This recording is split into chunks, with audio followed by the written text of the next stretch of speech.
Welcome to the chapter where we discuss how to analyze the hair before coloring with the plant dye.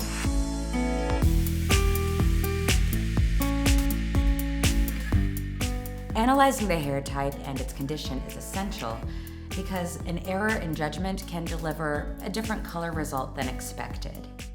Now, it's possible to correct a color that is too intense or not intense enough, but it is impossible to make the hair lighter if the coloration was too dark. Here are a few aspects that need to be considered. First of all, the hair's natural color needs to be determined. This is necessary so that you understand the possibilities with the plant dye. Let's give you an example. A client has very dark hair naturally, but due to chemical dye, it is considerably lighter. Based on the color you see at the moment, it would seem that lighter colors with the plant dye should be possible. Once the hair starts to grow out, however, and the natural darker hairs appear, it becomes apparent that a lighter color is not possible. Next, you also need to explore the client's color history. You need to know if the person has previously used a chemical dye, a perm, or if the hair is bleached. This is to determine if you need to use a clay mask or an oil treatment to prepare the hair for the natural dye. When to choose what will be explained later on. At this point, you can also determine if a single or a double application will be needed. When the hair is very damaged, the choice will differ.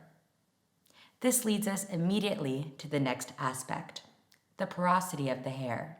Hair porosity has an important effect on the attachment of the pigment to the hair because very damaged or porous hair has wide open cuticles, resulting in a lot of pigment penetration in the cortex.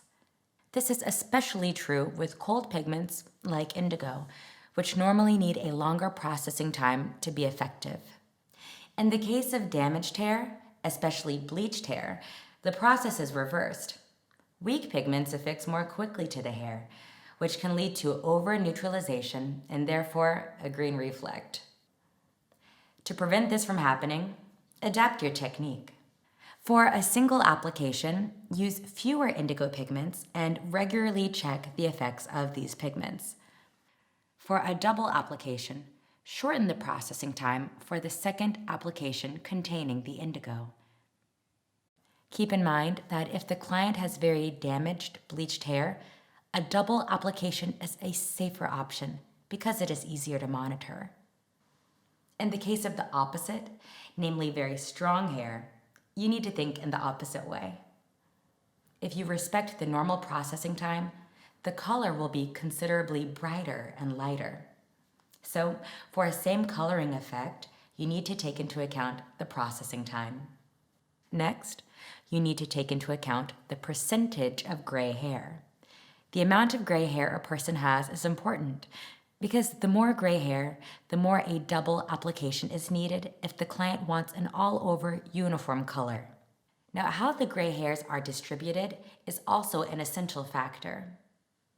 If they are distributed evenly all over the scalp, you can choose a single or double application based on how the client wants them covered. Transparency effect or uniform color.